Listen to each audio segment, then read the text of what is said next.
Finance Minister AHM Mustafa Kamal will present the national budget for the next fiscal year today. The possible budget size of Taka 7,61,785 crore would aim at taming inflation and maintaining the higher GDP growth trajectory. Finance Minister has said newsmen at his residence in Gulshan that the target will be achieved in this year's budget, where priority will be given to the interests of the poor.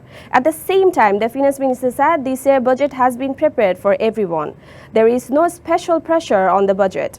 In the new budget, the minister spoke about the plan to continue development and achieve the GDP growth target. He said the government does not want to achieve anything falling poor people in pressure.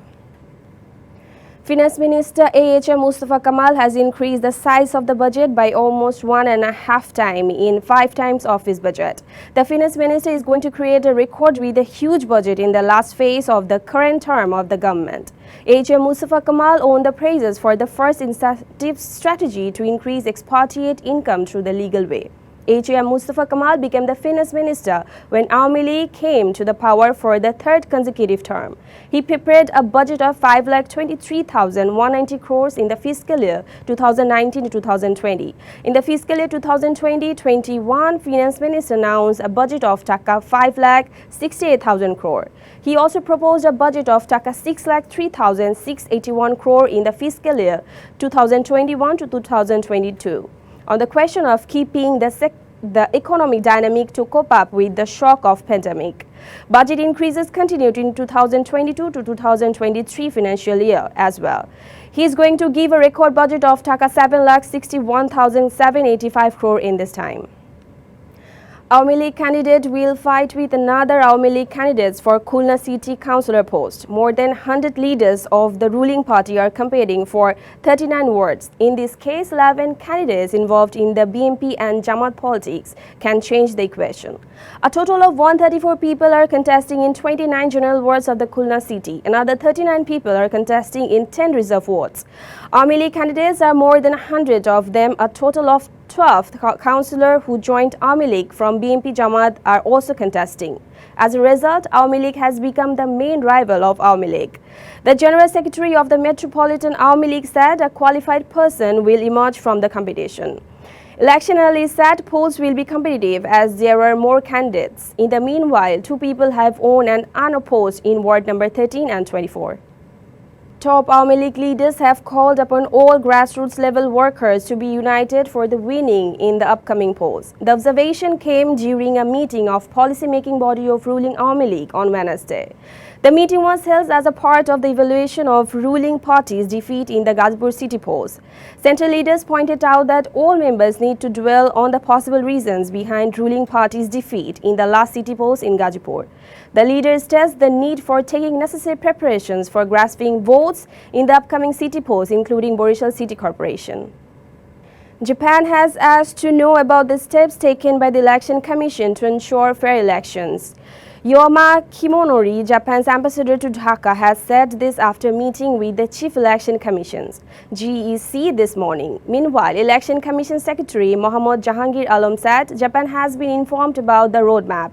He said there was a discussion about the EC's plan. He said this meeting was held as a part of courtesy meeting as an ambassador. Later, the Election Commission Secretary said EC will welcome if interested in monitoring the election as well.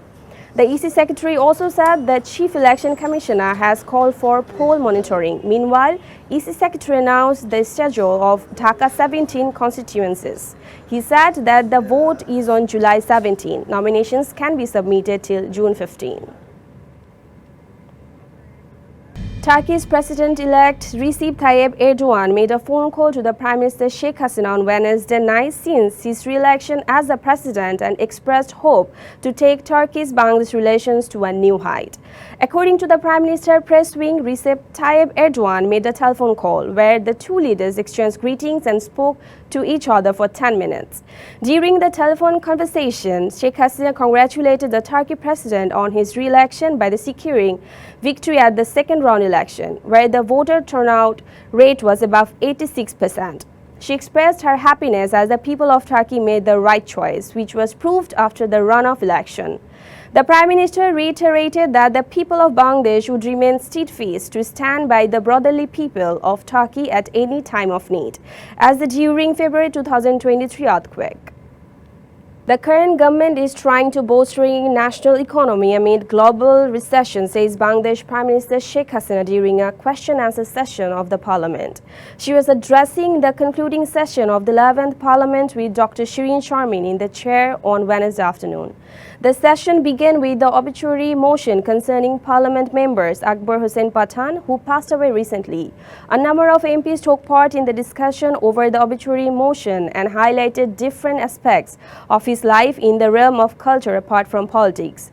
Obituary motions were brought concerning Dr. Zafrullah Chaudhry, veteran NAP leader Pankaj Bhattacharya, and literature Somoresh Mojumdar.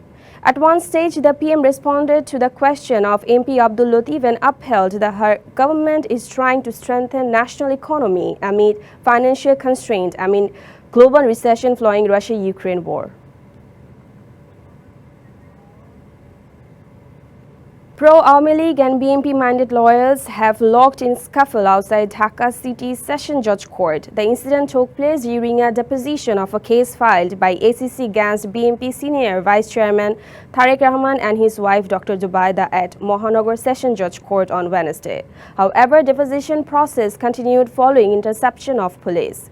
Similar incident took place in the premises a day earlier during the deposition of the case. The rival supports once again locked in scuffle on the day soon after beginning of the court proceeding concerning the case.